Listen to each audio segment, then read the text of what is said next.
Hey, what's up? It's Duke, and we're doing something, well, not quite so special, but something you may have seen before. Because the last guy, Saforg, he did a tier list, and you know what? That's a great idea.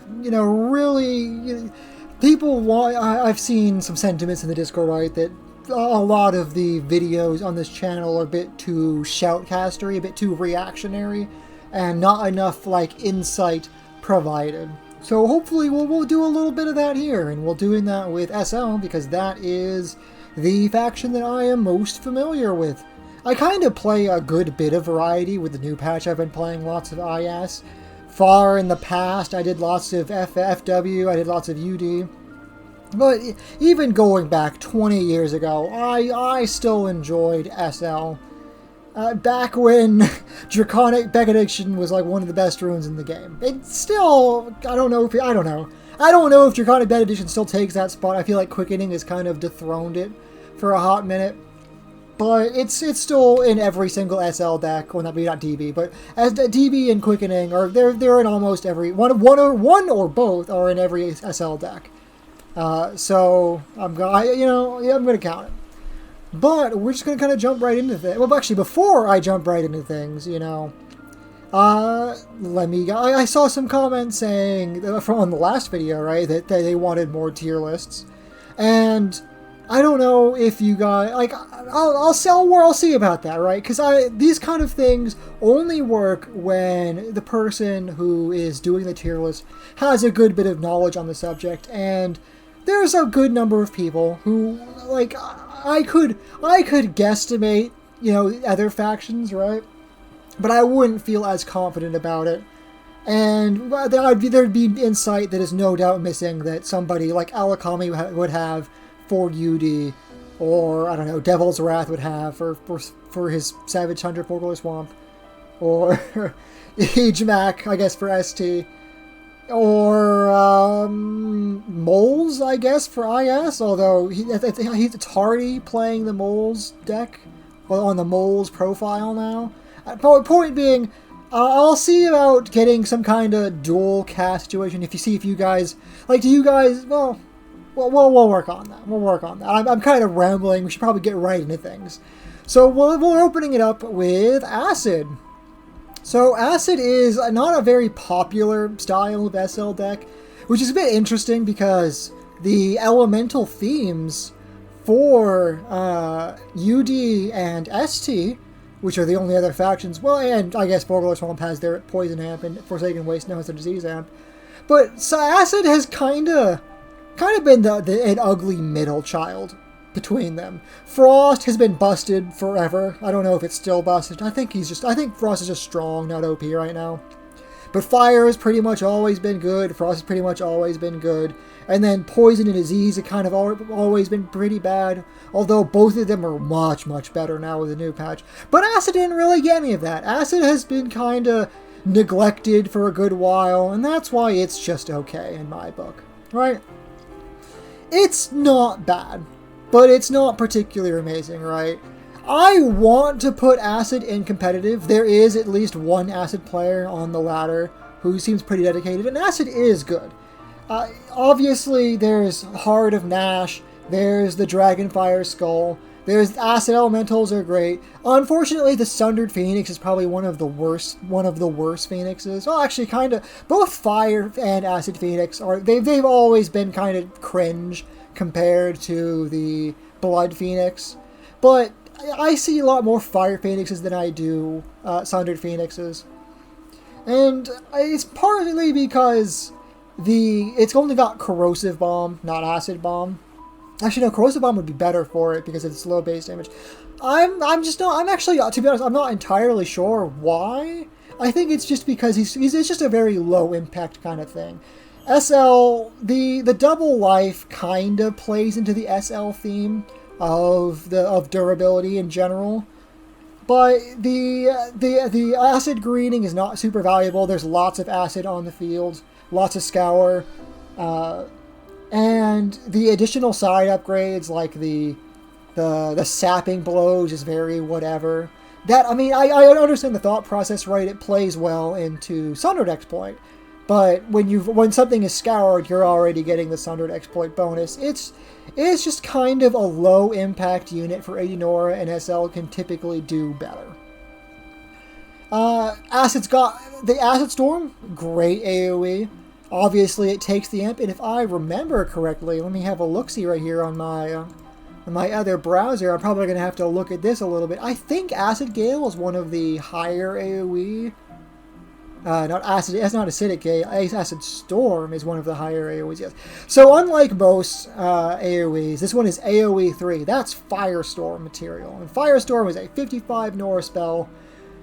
Who pays that price for being 14 damage plus 3 dot for 17 damage total. And with Acid Amp, you can get pretty close to Firestorm value for 15 Nor or 10 Nor or less, which is pretty good.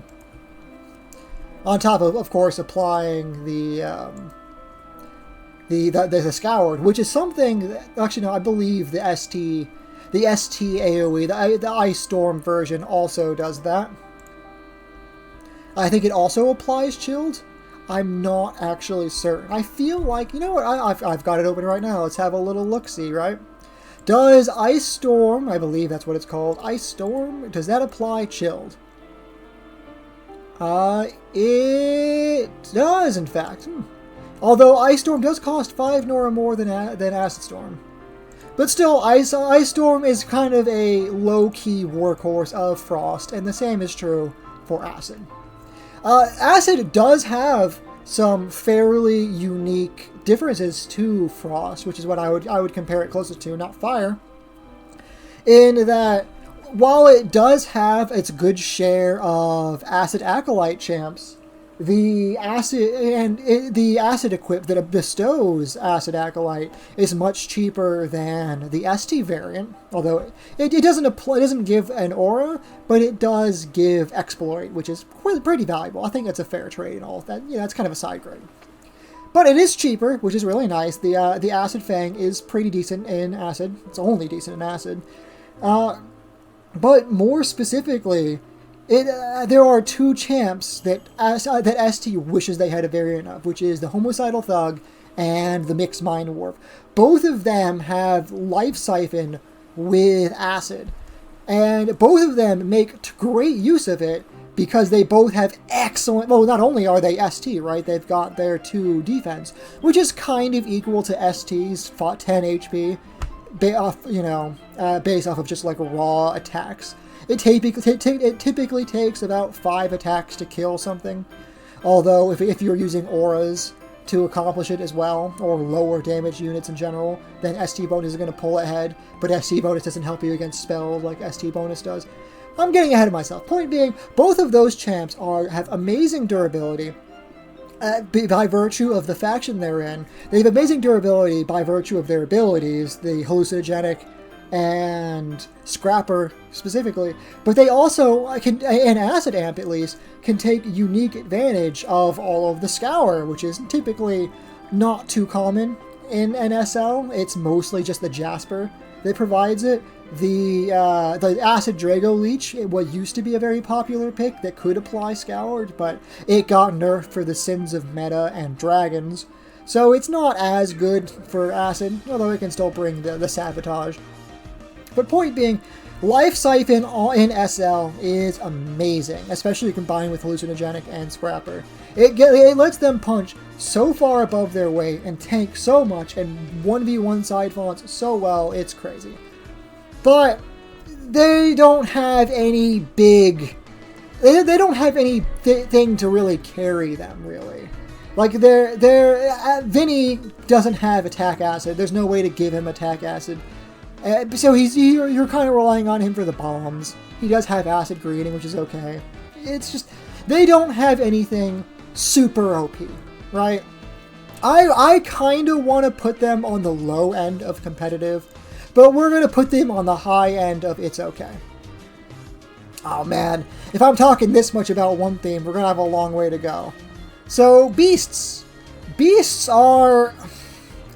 SL has some truly amazing beasts. They have the Ravager, which you can see here on the little icon. who was good enough to be running meta, right? He was absolutely disgusting side font contester with leap, with seismic, with 2 defense, with ferocious bite and regen. He was crazy. He got to side font super quick, and he could 1v1 pretty much anything in his Nora bracket.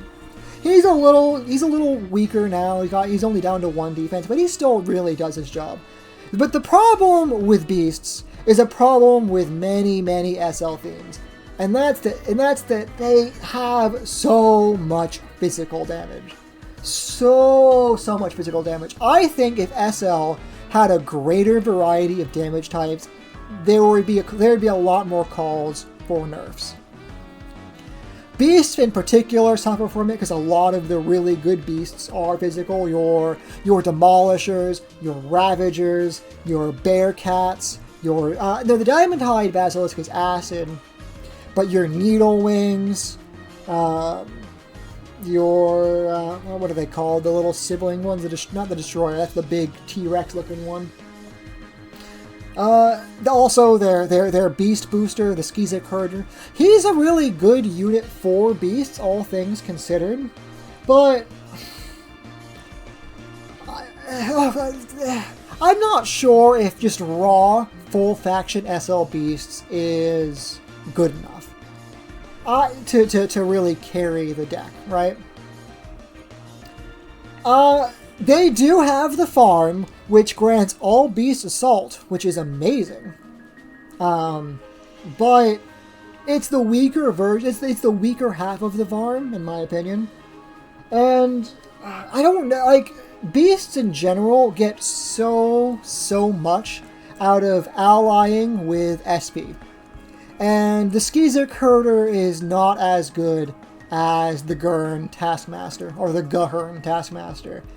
So you don't really, like, they're kind of overlapping with each other, because you really care more about the Gahern than you do the Skizik Herder, even if the Skizik Herder does have Herd Beasts. Maybe you can run both, but you also kind of want the Cyclops for SP. I don't know. I think with full faction SL beasts, they're just okay, right?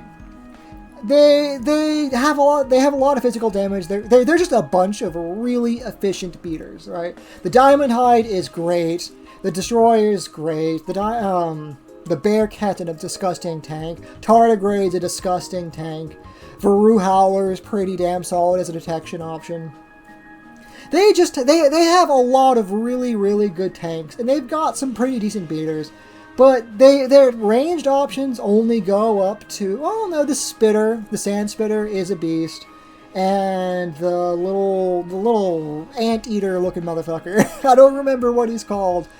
I think he is actually called Sand Spitter. I am not entirely certain, but their ranged options are just kind of middling. Sand Spitter is kind of cool, actually. He's really good, but he's also physical damage. So, I think full faction SL Beast is kind of okay. Splitting with SP, I think they're competitive. I don't think SL is the best faction to split with SP for Beast. I think UD and ST take the cake, but SL is a competitive choice. There is value with the faction bonus, and SL does have some really amazing spells. It's actually, SL in general, it's kind of crazy, honestly. SL has a lot of really high quality champs, and it has a really high quality spell set. It's kind of crazy that SL is kind of as middle of the road as it is. We saw the win rates very recently for all the factions, and SL was pretty perfectly 50%. It was like 49.80 or something like that. Middle of the road in pick rate, middle of the road in win rate. Very solid faction, but nothing crazy. Then we go on to the Draxar, the humble Draxars, which are humble no more. I don't even really need to talk and deliberate about this. You already know where this is going. And it's not actually OP. I don't think Draxar are OP, but I think they're borderline. They're really close to being OP. So Draxar, their main problem is, as I talked about earlier, they have a lot of physical damage, and that holds them back super bad. I know Alak thought that I was crazy for mentioning that, but if you really think about it, right, They're core champs, right?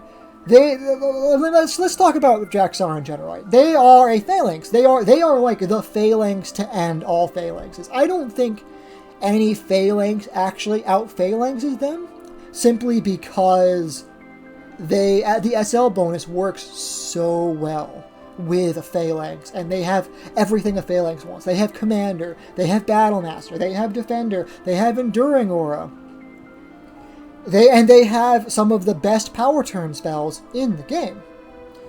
And also, Violent is a pretty solid scaling option. It's not the most amazing racial, all things considered, but it can win you games. Like, even if your phalanx breaks, it's not too uncommon for one of your Draxars to have like 20 damage and to just carry you through the rest. And part of that is why. And part of that is they're limiting. All of their auras, right? Their commander is on the Centurion, their battle master is on the Legionnaire, and their defender is on the Temple Guard. All of those guys are physical damage. Their Nexus aura and their Motivate, their Vivify, their Prestige is on the Draxar Lord. Also physical damage. All of their, like, juicers, right? Their beaters, their guys that run forward and kill you and win the game. The Draxar Archer, the Draxar Flashblade. Those guys, all of their killers, right? All of their support, all of their phalanx guys, all the guys they wanted to play are all physical. Now, their supports, right? Their Scions, their High Priest, those guys are fire damage and psychic damage. Torian is he's a kind of OP guy, or it's all still borderline. He recently got nerfed. I still think he's at least, like, the nerf didn't hurt him too bad. I still think he's kind of on the borderline of being OP because he's just that good. But he's also a fire damage, and that's also another theme. If with Draxar, right? If their guys aren't physical, then they're fire, and that hosts its own separate problems, right? Because fire is another very commonly resisted type. There's lots of fire eaters. There's lots of fire resistors. There's lots of void shields running around. If you have too much of one type, you're really going to suffer. And Draxar are basically either physical or they're either fire. There's no in between. And that's really what kind of keeps them in check in my book. But yeah, Draxar are amazing. They're the theme with the most regen, which pairs amazing with SL. They can get the highest stats of any SLDG. They have some of the best they have some of the best spells, right? They've got I forget what it's called. There is, Fight in Formation is okay, right? I personally don't run it, though I know Alak does, and Alak is a much better player than I am. They've got Blaspheme, which is a pretty amazing spell for slowing down the game. And they've got, what is it called? Channeled Violence is gotta be one of the best spells in the game, right? AoE multi-attack lasts multiple turns and grants Enraged. So when those tanky units survive, they're going to hit you back so much harder. So I've been gassing up Draxar a lot, and I've only really talked about their issues with damage types. So why aren't they OP? They're not OP because they are fucking slow, right? They hate being split up. They hate being split up so bad. They want to sit in all of their auras and just out and tank and spank you, right? They need to be next to another Draxar to have to proc their Violent, to have a racial at all. And they want to sit next to other Draxar to benefit from all their auras. So they really don't like being split up. Now, SL in general is pretty decent in the side fonts because of their faction bonus. So they do have a small... They're not as bad in the 1v1s because of that. And that's part of what makes Draxar OP/borderline, depending on who you talk to. But they are slow. They don't like being split up like any other Phalanx BG. Man, the more I talk about them, the more they maybe should go up to OP. Because they are a very slow faction, and they do hate being split up, but they have the spells to get around that. They have, Blaspheme in particular is a straight flat up -8 for a lot of turns.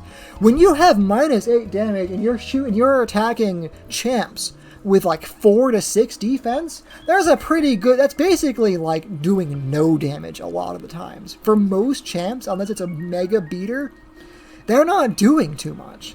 So that's like a 3-turn stun. And that's more like, okay, 3 round 6 turns done, right? 3 of your turns. And that's a cheap spell too. That's like 30 Nora. That's really, really crazy. And they have Ambush as well. Ambush deploys their footmen on whenever you engage them, right? It requires a little bit of anticipation and a little bit of tempo loss. But the Draxar Footman is really quite good, right? He's 50, he's like 45-ish HP, but he's like a 50 Nora guy. He's got dodge, he's got channeled, he's got violent, and when you combine him with the channeled violence, he's just a really tanky little bastard. And if you leave him alone, he becomes a big scary juicer, right? You know, he attacks a couple times. He's doing like 12, 15 damage, right? With the commanders, with the enrage, with the violent proccing. You know, this little guy is suddenly a huge, huge threat. And he's not too easy to get rid of. You know, you can't really ignore him like you can the Skizik Ruffian. So, you know, honestly, I've kind of talked myself into it. They do, okay. I want to put them borderline, but they're kind of OP, right? They only really suffer, like, they only feel kind of bad against other OP decks. So yeah, they're definitely up there. I don't really know what I would nerf about them, honestly. Probably like an increase of Nora to channeled violence and baby blaspheme, and maybe a couple extra costs like Nora hits. I don't think they need to have any big reworks, because it's really easy to break them, right? Despite being OP, I would put them on the lower end of OP, right? There's not too many people complaining about them, but there's also not too many people playing them. So we're going to very tentatively put them on OP, so you guys can't call me biased. So this is the Equip deck, and this is also another one that I don't really need to talk around. It is just plain bad. You probably don't even know what I'm talking about, depending on how recent you are to this game. But once upon a time, there was a deck where you would run ×2 Sunderpede, ×2 Magnipede, and ×2 Quarry Mark, and all this other nonsense, all these other equips, and you would just run people over with these really tanky guys, because the Quarry Mark would give, like, they've already got Hunter, like, equip, and the Quarry Mark makes you do extra damage and also gets everything else Hunter. And these guys are split runes, right? But they were split runes with regen 3, so they get 6 HP a turn. And they're in the SL bonus, right? So they have Hunter, they have base defense, they have the SL bonus. So these are split runes with regen 6, with regen 6 HP a turn, and also take like 4 to 5 less damage from you.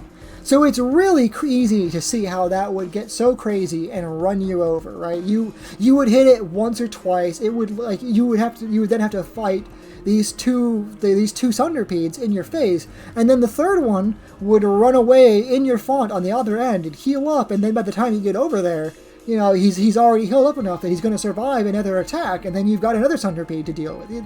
They were just nuts. But now, this was before basically every split unit got healing deficiency, and these units in particular got nerfed.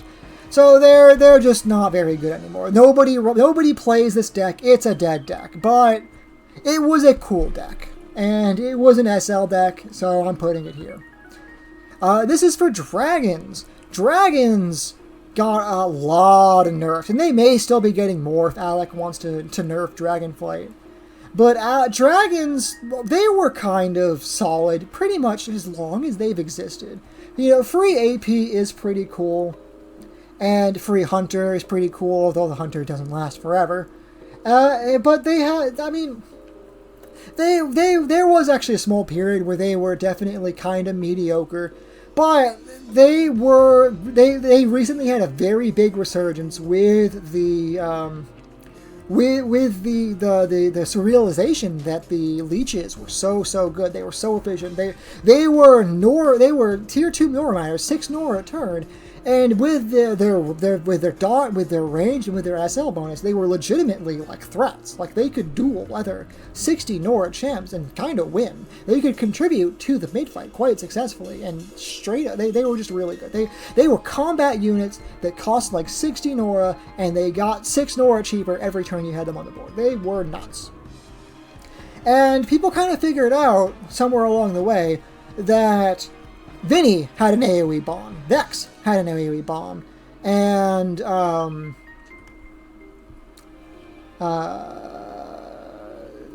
lava storm from the Skybreak Dragon, and then the bombs from the Imperador. They basically realized that there were so many AoEs that you could sit back, you could deploy all of these big, beefy melee boys who were so hard to push into, and they could chip your opponent down. Like, because, like, the longer the game goes on, the more they deploy, the more value your AoEs get. And, of course, SL has the best power turn spells in the game, so the more things on the board, the better those spells get. And it was just really oppressive. But they got some pretty severe nerfs. Vex is a shadow of what she once was. The leeches got nerfs. Some of the other ones, with the new patch, some other dragons got some pretty big buffs. Like the Varu dragons, they went up to 1/4 range for a little bit, which is crazy, but now they are nerfed. So for a while, dragons were solidly OP, and then they became down to, like, before the patch, they were competitive, right? Well, before the patch, they were okay. After the patch, they became kind of bored, or like they became, for actually not for a little. I'm a little scatterbrained here. For a while, they were okay. Then they became competitive. Then they got borderline. Then they got OP. But now they're just kind of right back down to competitive. They're okay. They're a little better than okay, right? Vinny is always really going to be good. Akakios got buffs. The little swarmers, the drakes, and all that. Lots of things got buffed. They are still pretty damn good. They might. No, I can't in good faith put them in borderline after the Vex nerfs, and after the Varu Dragon nerfs, and after the Nora Leech nerfs. They're good. They're strong. They're competitive, but they're not blowing anyone's socks off. Similarly, this is for the Fire deck. Now, SL Fire, like a dedicated Fire deck, I would kind of just put it under fighting uphill or just plain bad. Because there's zero reason to play Fire SL when you could be playing UD Fire. Like, even splitting them SL, UD Fire is kind of questionable. UD just has so many good spells, so many good champs, and relics and all that for Fire. Even if SL has some solid Fire support, you're just weakening yourself by doing it. But there is a variant of SL Fire that mixes them with Draxar, because as I talked about earlier, many Draxar have fire attacks.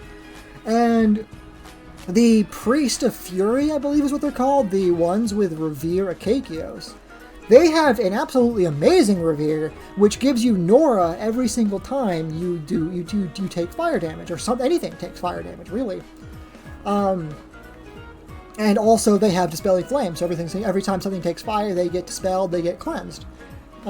So, with just the inclusion of those Priest of Furies and Akakios, which, I mean, Draxar, there's many good Draxar.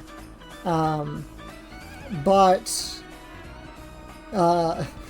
you can kind of justify, for this small inclusion, you can kind of justify including Akakios and including those Priest of Fury. With just that small inclusion, you suddenly have a Giga tank, right? Akakios is really good. Now, I was the one driving his changes, so if you see Akakios and you're really relishing that Fire Shield, Fire Acolyte change, or you really hate it, well, now you know who to blame or who to thank for sweet talking Alec into it.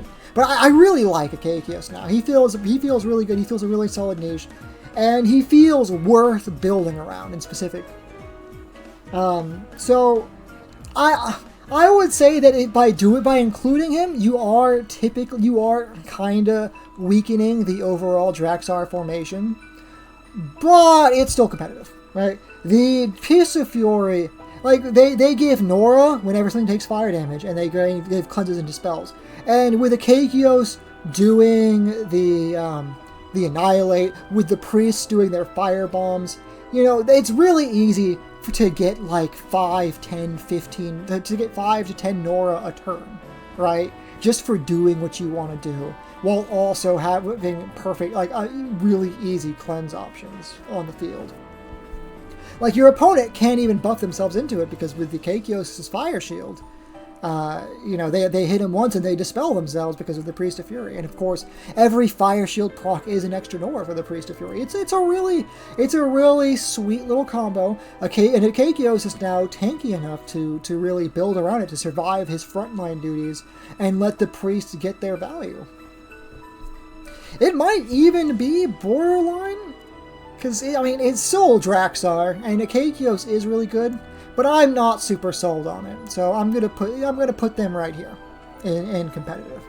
Kanan I was debating whether to put them in this tier list, because technically Kanan are better off in full faction Shattered Peaks, but they are technically an SL theme, so I am going to include them here. It's not like they're too bad compared with, you know, combined with SL, but Kanan, I mean, before their changes, they got some really nice buffs, especially Kirgana. Before their change, like before their changes, I would kind of put them in okay / competitive, right? Because they had their problems, right? They are almost all physical damage, as pretty much everything is in SL.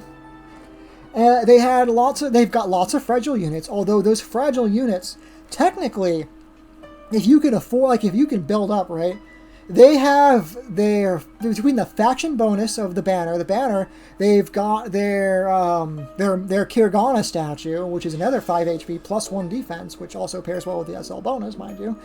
And then they've also got their Rupture Alpha with Battle Harden. So they might have a lot of really cheap guys to spam out who do die pretty quickly. But when you get all your ducks in the row and you really build them up, you know, that's plus like 18 HP on the board, which is nuts. That turns pretty much any Kanan into a 1-to-1 HP to Nora ratio. That's, you know, you're not really going to see that all the time, but the potential is there for how cheap they are, right? If you don't get blown out immediately, you can really like build up into a very scary death ball. But after the patch, they got quite a good bit of buffs. Especially Kirgana, who is now kind of cracked with her death charge scaling, which plays well into the SL, not the SL, but the fact that they die so often with their really cheap little shitters. And I mean, Kanan are they're kind of a high skill battle group. They also got some really good. So it's kind of hard to rate them, right? I'm not the best with Kanan because they're very particular in how they work. But I've seen some really good players take Kanan really far.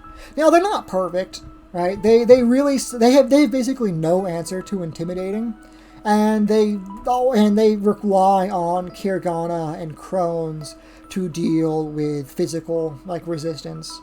And those guys, that's only like they don't have the huge damage amp that the regular Kanan do with their free attacks. That being said, their tempo turns are so strong, their buffs are so strong, their threat range is so high with the new Fuel Rage. They are kind of borderline. In fact, they might even be an OP, straight up, because I'm pretty sure they are getting nerfed. I know Fuel Rage is getting changed.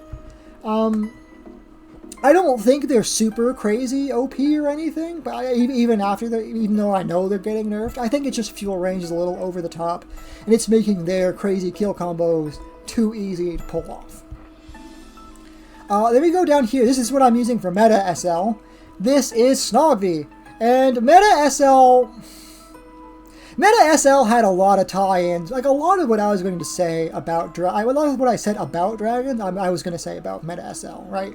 They followed the very similar pattern of using the big AoE dragons to kind of sit back, build up, get lots of value, and be very, like, near impossible to push into. Especially with a Shifter, right? Because he may not have a bomb, but he had Flame Strike. Shifter kind of got over-nerfed, in my opinion. He really didn't need the HP nerf. He shouldn't have had... He got too much value out of Flame Strike, but making him... He was already a little squishy for how much he costed. So with the HP nerf, I don't know. I kind of took him out of my decks. But that's, you know, that's neither here nor there. The point being, a lot of what made Dragons really strong is what made Meta SL really strong. And Meta SL also got hit by the exact same nerfs. Ravager got nerfed, Nora Leeches got nerfed, Vex got nerfed, Drift Shifter got nerfed. It's obviously still competitive, but meta is meta, right? It's going to be ever shifting based off of what's new and what's OP. But I'm not really seeing anything super crazy about Meta SL that really brings it over the edge now. Now that there's less bombs in the field, now that there's less range attackers. I want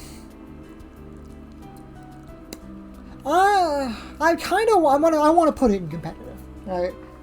There's nothing super cracked about Meta SL that basically any other SL deck wouldn't have already. It's hard to say. Like I said, meta always changes. It's ever changing. I don't think anybody's figured out the new way to break Meta SL. So I'm going to kind of put it in competitive for now. Even after all the nerfs, it's still a strong deck. But there's nothing super crazy about it. Nobody's really running it. I mean, if you want to count Crezio, maybe. Although I think Crezio's running Dragons, not meta. I guess the Confessor. I haven't talked about the Confessor at all. Confessor's a crazy cracked road. If you don't have Confessor, which is unfortunate because it is planar disturbances, so you can't craft it, you have to buy the packs for it or trade with other people who do have it. Confessor is kind of overpowered. It should be in almost every single SL deck, and any SL deck without Confessor is substantially weaker for it. No, I don't know. Now that I'm talking about it, I think it's still borderline. I think meta, any meta is pretty much always going to be borderline OP. Because that's just how meta works, right? There's nothing super cracked about it right now, but there's gonna be. I think I've said it like 3 times. Give me just a second here to get a drink. I've been talking quite a bit here.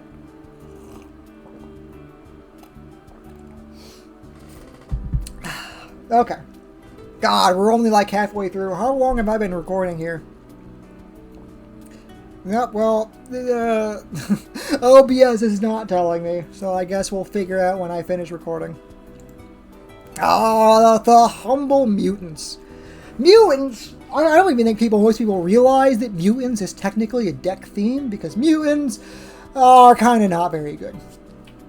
So I talked about it briefly with the farm when I was talking about beasts, but the thing that brings mutants all together is basically the farm.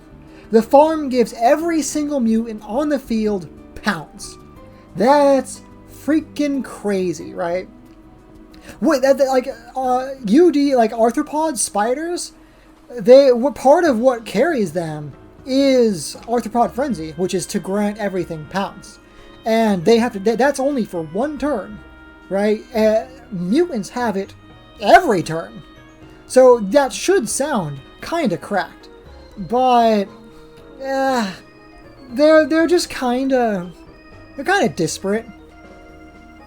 They have some really strong runes, right? Mutated Drake is a really good rune. You see him in meta, you see him in Dragons, you see him in Acid. Like he's kind of everywhere. He's like a low key rune. I don't think despite being everywhere, I don't think he's overpowered. He's just a really solid, really efficient rune who does everything you want him to. But he's a mutant. He's one of the better units. Elecroc is actually a kind of a juicer, right? Catalyst and Initiator goes so crazy hard. 8 damage and AoE is nuts. And he's a base 8-speed champ to boot. So he's kinda cracked. And beforehand, right, somewhere along the way, there was some patch where lots of champs got more damage types. So before, mutants suffered the same problem as every other SL deck where they had way too much physical damage. But now, actually, mutants have some of the most varied damage types amongst all SL, which is kind of crazy if you think about it. And well, it's kind of crazy to me. Now that being said, they still do a lot of physical damage. They're still really shackled by it because Pounce does not work off of your own damage types. It's always physical damage. But when you have mostly non-physical in your deck, like, I actually think that's just legitimately a good thing. That lets you get around a mirrored, and it gives you an option for Void Shield and one with Nora and all that. Their other bit of synergy is Mutate, as the name implies. They have some of the Thug and the Marauder and some other Draxar. I forget the guy, the guy who jacks off all day with the really thick arm. You know what I'm talking about. He mutates tough. Yeah, those are all really solid runes, but those two are physical. And the Doctor is a really strong support. But they don't really have too much range to speak of. They've got the Cricket Wing Alpha, who can be ranged for a turn. And they've got the Netmaster. Netmaster is actually an amazing rune, come to think of it. Nextmaster is good enough to be in meta. And also Skizik. But he's kind of their only ranged guy. Only real... This also ties back into Confessor. Confessor is also a mutant. She's amazing. You really want to run her. I mean, I was kind of opening, saying all this to explain that mutants aren't very good. They are very heavily tied to like some basic ass beaters, and but they do have between the Confessor and between the Netmaster some honestly really solid range support. And their beaters are pretty high tier, and they do have some really solid tanks with the Arknik, I believe, and with the Cricket Wing Alpha. So, you know, I think I'm okay. Beforehand, I would put them in fighting uphill, right?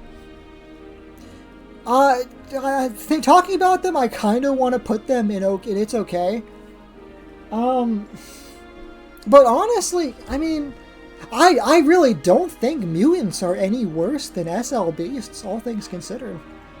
But I also don't know if I would really compare them to Dragons and Fire Drax, so maybe there should be a tier in between here.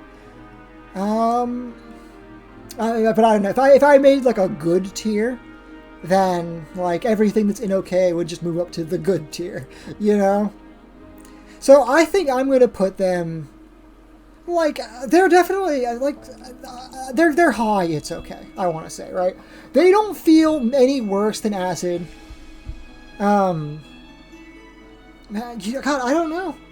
Maybe Beasts are in It's Okay, and no, nobody's playing mutants. Like, this is my personal opinion warring with what I feel like I should know. I feel like my opinion is wrong here. Nobody's playing mutants, and people are pretty hype on SL Beasts, right? Despite me not being a big fan of SL Beasts. But, like, man, if I'm just thinking about it, like, man, mutants are they're kind of beasts. You know what I mean? They're kind of low-key. Like, not bad. Netmaster is good. The Farm is what an incredibly OP relic. The Doctor got buffs to be a really good support now. Man, do I dare put them in competitive? You know what? I'm gonna need to make a new tier here. I think, just for mutants. You know what? Oops. Add a row below. It's got potential. It's got potential. I might need to play with them more and test them out. But, like, mutants, they're not bad. There's serious potential there. I think part of what holds them back is that Doctor is the only, like, mutate champ that they really want to run. They don't really care about the Draxar Priest, and they don't really care about Valdak. But, you know, running 2 times... And Doctor... I don't know if Doctor is really a 2 times rune that you want to run. I don't know. Like I said, it's got potential, right? Again, looking at this list, I don't feel like Acid is like deserves to be bad. Honestly, to deserve to be this low. Maybe Acid is just I don't know. It's hard to say. I don't think SL has too many like outright bad themes, all things considered. But we're gonna move on because I am very undecided here. The humble mix. Mix. Mix are kinda bad. They should be better, right? The problem with Mix is that they are a slow roll theme. Now that being said, I haven't tried out Mix with these new bigger maps. So they might actually have gotten... I'm used to Mix from the Rush era where they really suffered. So they might be better.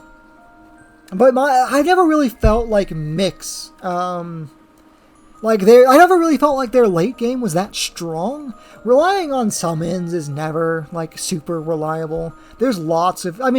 there used to be way more summon tech back when I played Mix. So, again, my perception may be colored of them.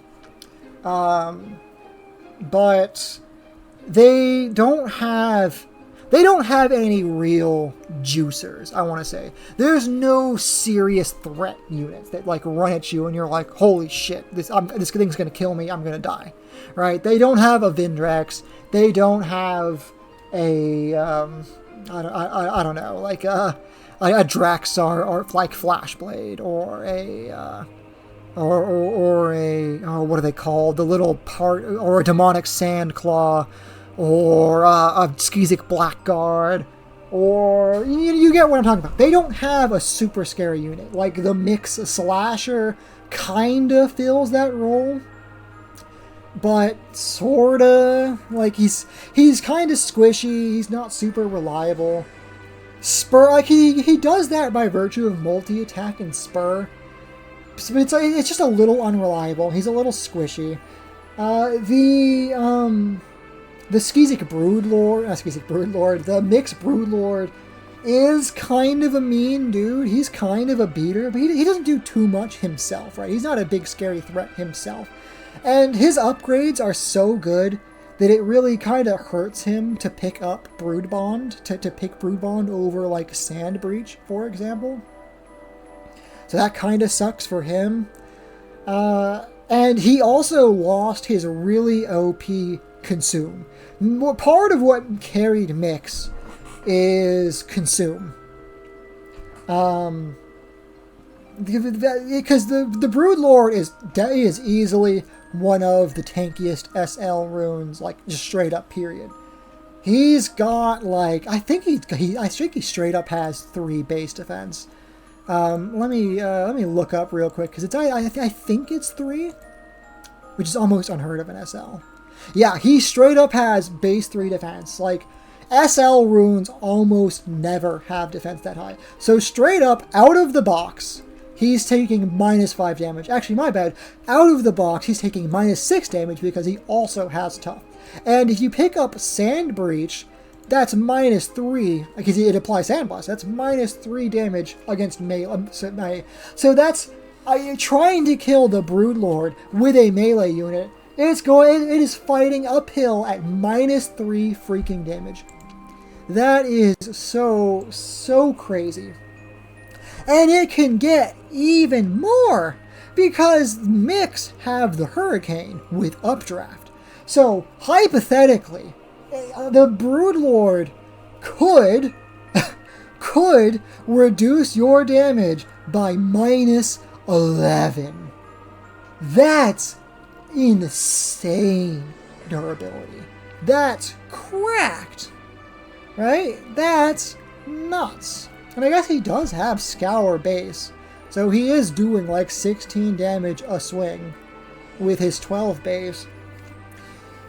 He's not a destroyer of worlds by himself, but he is just a really strong centerpiece unit. But here's the thing, he really wasn't that much like worse before when he had Consume.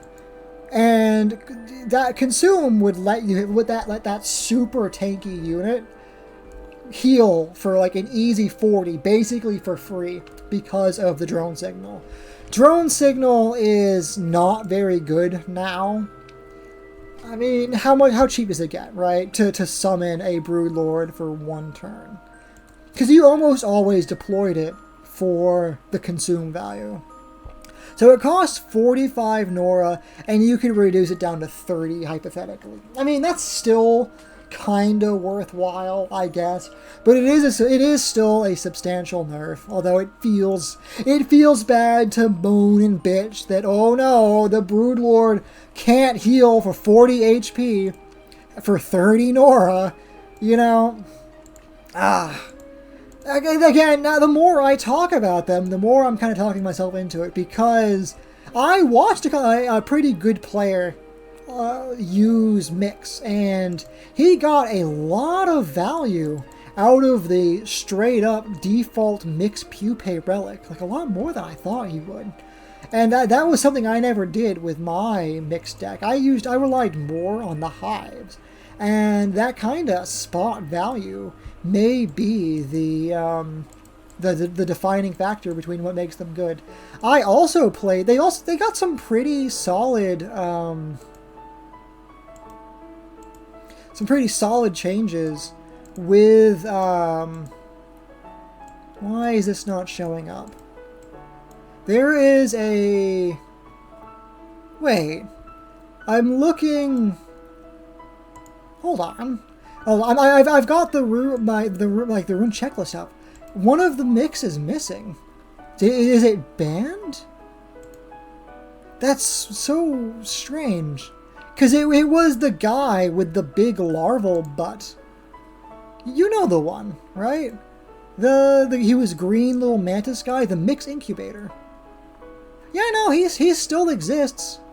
Oh, he's got race mix, not race arthropod. That's weird. Anyways, this guy, back when I played Mix, he had Escalation. And now he's got Instigate and Suppression and Contaminate and Tempo and all this other nonsense. And Augment Creation as well, which is really interesting. So he's just much different, and he looks better now. So, he could be, they got some changes. So they also got a pretty substantial buff with the new Cocoon changes. Sorry, I think I'm not really holding them right now. I'm too busy yapping. Not really holding up the guy here.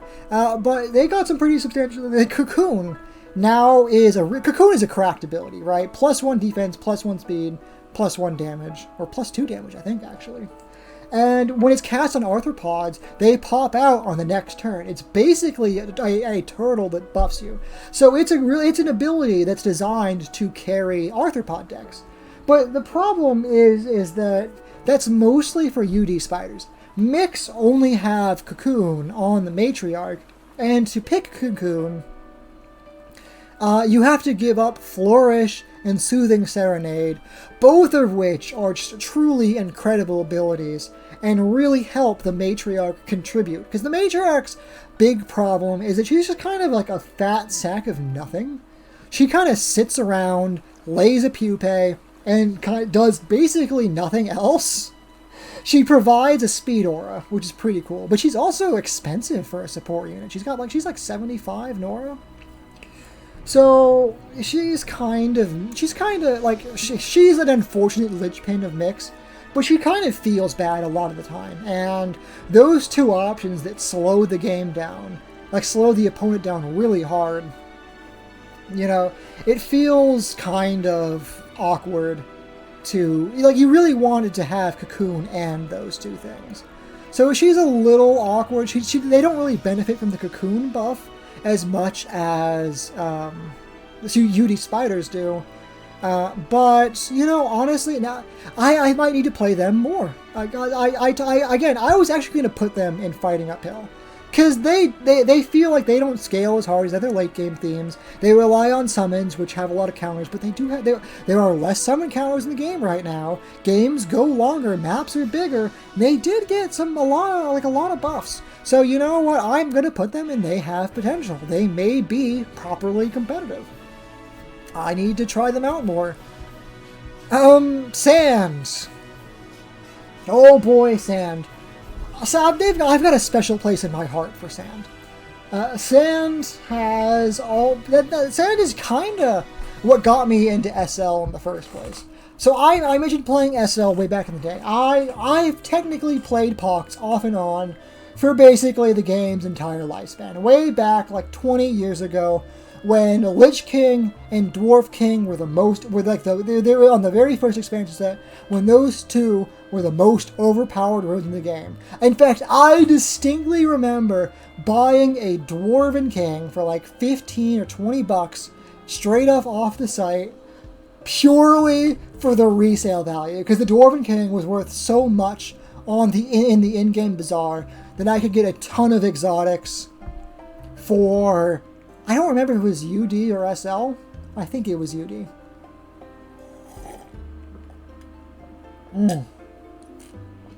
But yeah, point being, I've been playing this game a while, and Sand, in one of my return trips, some SL player was quitting the game, and he was hosting a meme contest. A meme contest that I posted in. And I won it. He gave me his Sand BG, and this was before you could craft runes with shards. So it was worth a ton to get these legendaries, to get all these exotics, to get all of these runes. And I played the shit out of it, and I got pretty good with it. I thought Sand is really, really good. So Sand even got, I apparently missed it, right? When I left off for this game couple years ago, Sand was really good. It was a really nice spot. Apparently, it was pretty bad. It got some nerfs, I guess. It was pretty bad a couple years in the couple year break I took, and it got a lot of big nerfs in this patch, and that's why, I mean, it's just OP, right? I know it's OP because I know it's getting nerfed for a fact. A couple of their runes are getting nerfed. Their new Sand Breach is getting nerfed. And I mentioned it before when we're talking about the Nyx. Sand Breach used to just apply the desert terrain, but now it also applies Sandblasted. So before, right, the Sand deck was very kind of order dependent, right? You had to really how you deployed your runes really changed how you played the deck, right? You could have a really sick, easy game of Sand, or a really uphill, murderous, almost impossible game of Sand, depending on what runes you drew and how you deployed them. But it's a lot easier now, because before, right, you were very limited on your Sand Spray champs and your Spell Surge Sandstorm champs. Although, this was back when Dune's Mana Core was so crazy OP. Maybe that's why Sand got nerfed, because the Mana Core was in every SL deck, and it was just disgustingly how efficient that thing was. I don't think there's ever been a more efficient support rune than Dune's Mana Core at its peak. But maybe that SB Elemental, the water one. Or maybe Mika, I guess. But point being, they had cooldowns on their Sand Spray. They could Sand Blast their own units back then. So you had turns, right? There was turns where the enemy player had moments of tempo to apply their tempo to get kills. And it's really hard for your opponent to do that, because Sand, unlike every other deck except maybe Dragons, and Draxar too, I guess, because they have access to Defender and Battlemaster, more than any other deck really synergizes with the SL bonus because they directly reduce damage.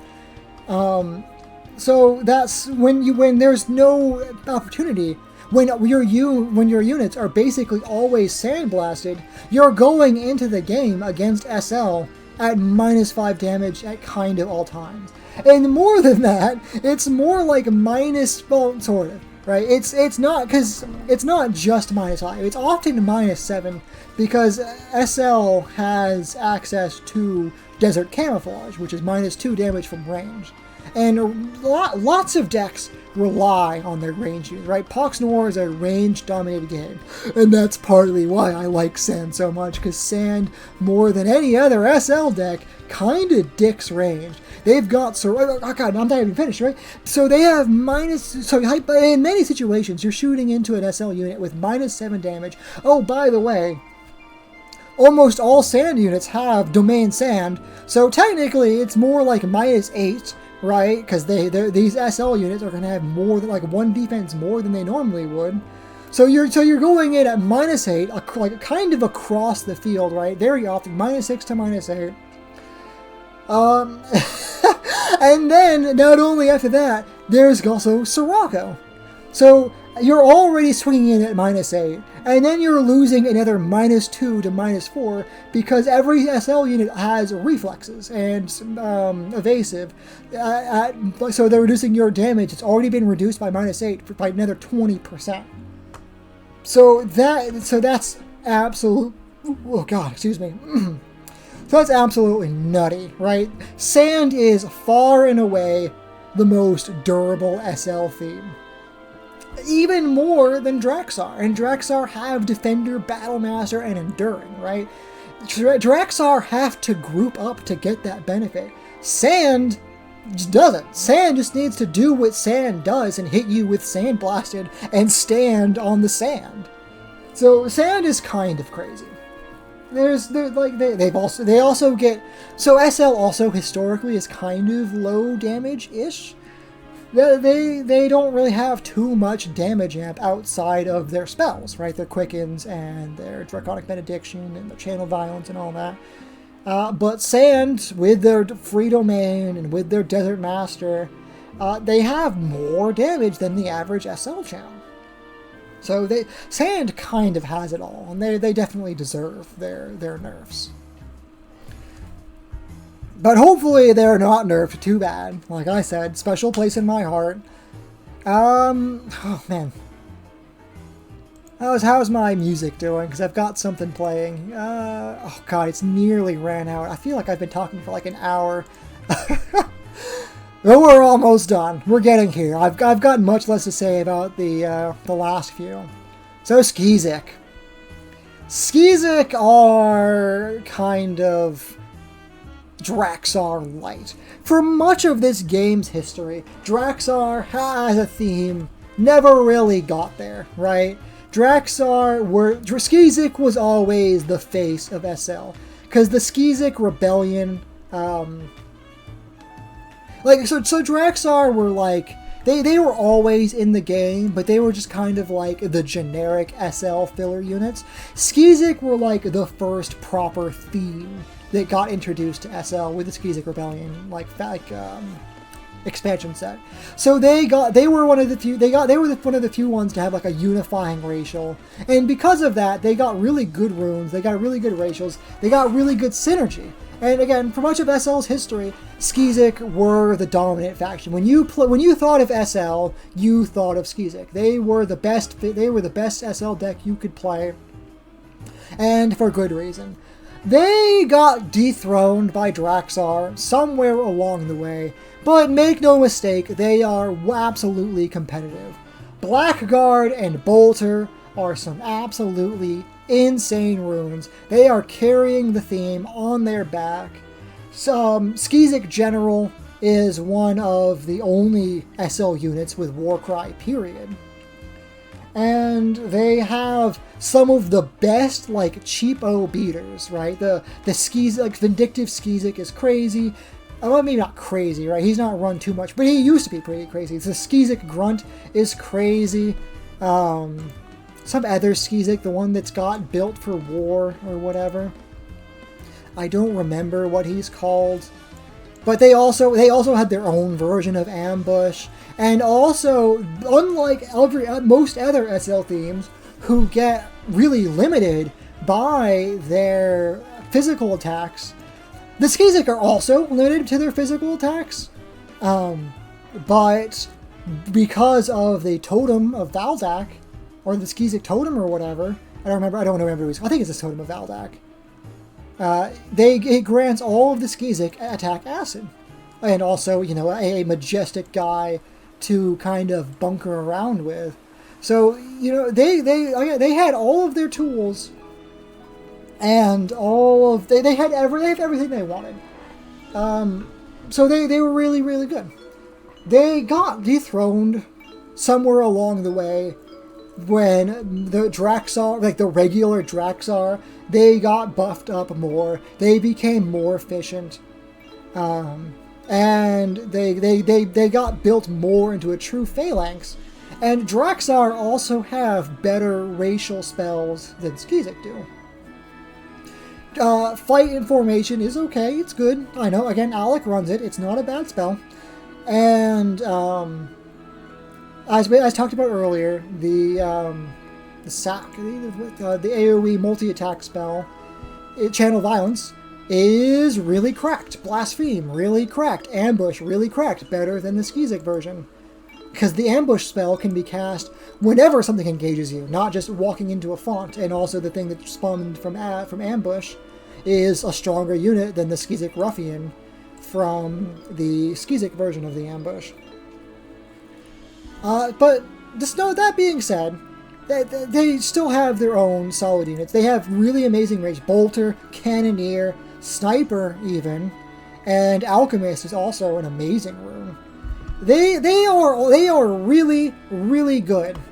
But because of the slower, like they are a more tempo oriented like deck, right? They don't. Oh my god, that probably sounded like I was dying. That sounded bad even to me. They don't build up as hard as Draxar. They don't have as much pressure as Kanan do. They don't rip and tear right out the gate as hard as Kanan do. But Quicken applying Zeal Speed now is a really substantial buff to them. Their unique Skizik banner is really good. They have they have everything they need to be a strong competitive deck. It's just that they don't reach the same highs that the other decks do, and they're also just not as durable as their Draxar peers do, because most of the Skizik don't have regen. Like, they've got some solid defense, right? Skizik Rebel also boosts their defense across the board, which also makes them not as reliant on being in a formation. But without regen to carry them back up, they just can't survive pokes as well while they build up to Skizik Rebel, and they can't pull back their really scary units to regen as well. It's pretty much just the resilient Skizik, the General, and the Blackguard with regen. So like, those are three really good units. You run all three of those. But compared to Draxar, who basically have regen is almost a Draxar racial. They've got two racials, violent and regen.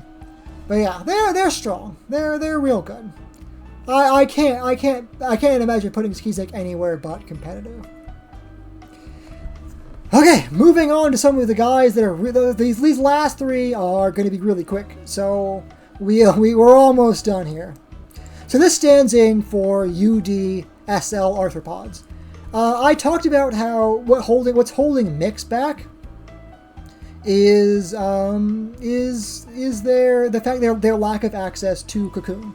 If Mix had more Cocoon units, they would be crazy. They would be really, really good. Can you imagine, repeat Cocoons on that Broodlord, that guy who's already, taking minus 11 damage. He can go up to minus 12, and then he's also got 8 speed and even more damage. Like, that's nuts. That's crazy.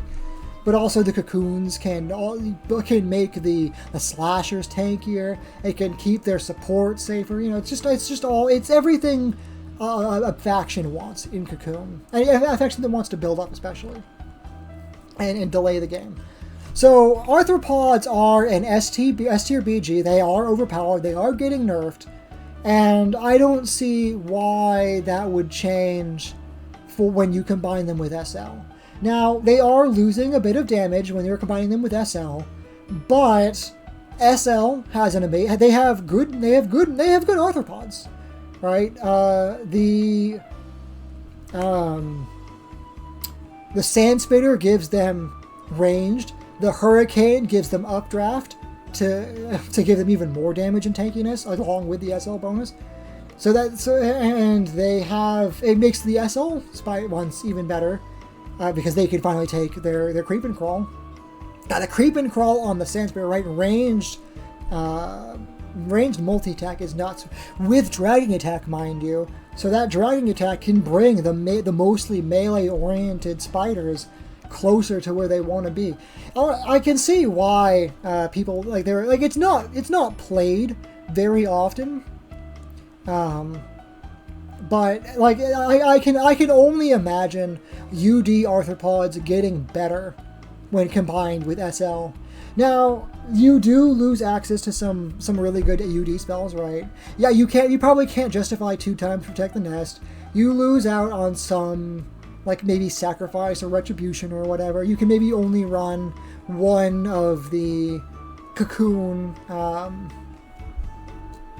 equipments.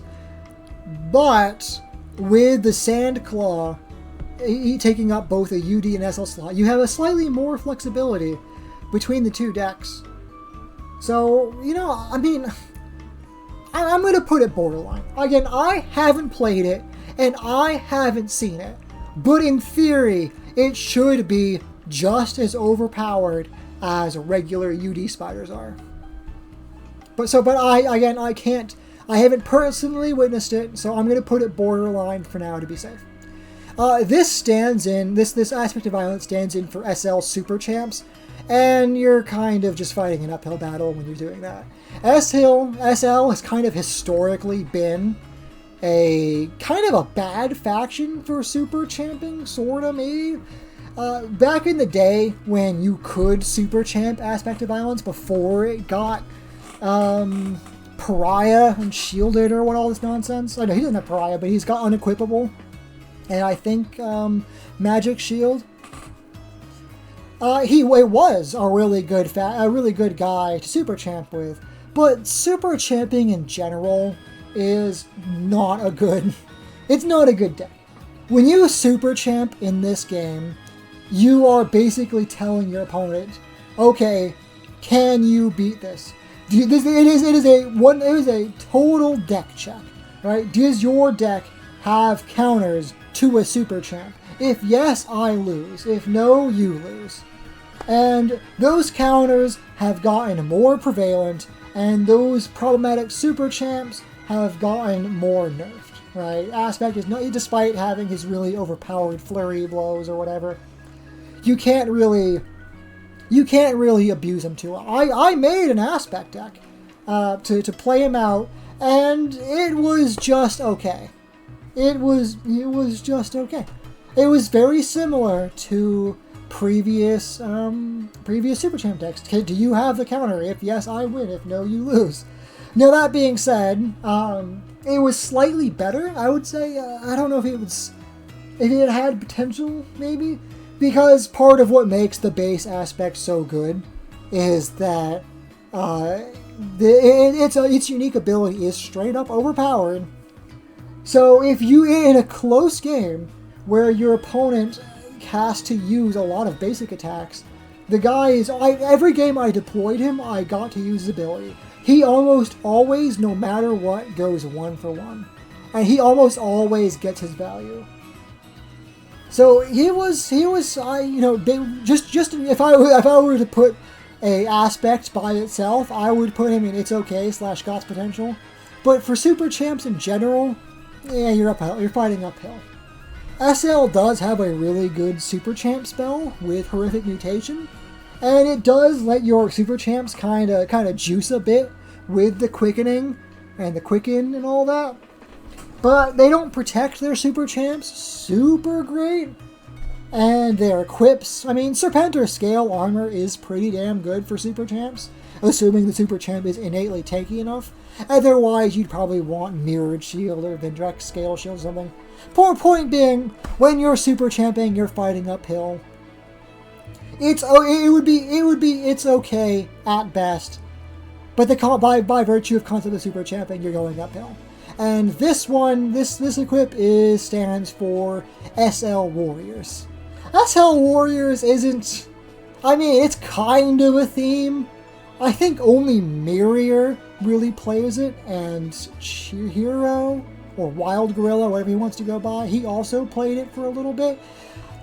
It's okay, I guess. The equip here, this hammer, I forget what he's called specifically.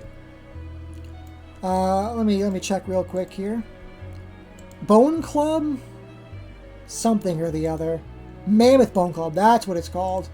Mammoth Bone Club is probably one of the better equips in the game, maybe, quote unquote. It's got your spot, I mean, I don't know, it's no Ranger's Blade, let me say. But it is a very strong equip. Fearsome Hunter is amazing for keeping your equipped unit alive, and it also fear is an amazing effect in SL because again it plays super well into the SL bonus. When your enemy units have -3 damage, that's combined with a -2 of SL bonus. This is basically like an AOE Sandblast on kill, but it can also stack with Sandblast, which is interesting. By the way, the Broodlord is a warrior, if I'm remembering correctly. Let me check real quick. Broodlord, you are a warrior, right? Yep. So, hypothetically, a Broodlord with the Mammoth Bone Club could take -14 damage. Or assuming you're affected by the Bone Club, because if the mixed Broodlord procced the fear effect, you obviously wouldn't be attacking him in the first place. But as far as splits go, it's kind of whatever. It's no UD Warrior, right? Part of what makes UD Warrior so competitive is that they have lots of access to ult attacks with range. And SL just kind of doesn't have that. Like the Draxar Marine has got a range attack, and the Draxar Master has a throw axe. But like off the top of I don't know, I haven't really looked too closely into it, but based off of spectating Mirror's games, he doesn't have too many of those, and that's part of what keeps UD Warriors, viable. All of those throw axes, all of those throw hammers, and it's just any theme that doesn't have range champs is fighting an uphill battle. Let me just say, when you don't have range champs, you're seriously suffering, and I don't think the synergy of warriors it really supports running them over basically any other deck. But it is kind of cute. There is some really cool stuff you can do. And it does win games. Some warriors are really strong. But yeah, there we go. That's the whole tier list. And I think I've lost my music at some point because, man, I have actually been talking a whole hour. So hopefully you haven't been missing it too much. And I'll catch you next time. Let me know what you think, obviously, if I'm crazy, if I'm on point. And also, let me know how you feel about these tier lists in general. I was thinking about if people really like this, that I could obviously see if I can drag, Alak into a call, right? I know he's joined them every now and then, and obviously we could bring him on board to talk about Underdepths. Maybe next time. I'm looking at it right now in the Discord. He put up his own tier list, but obviously that doesn't say as much as literally talking for an hour or however long it's been. But yeah, catch you next time.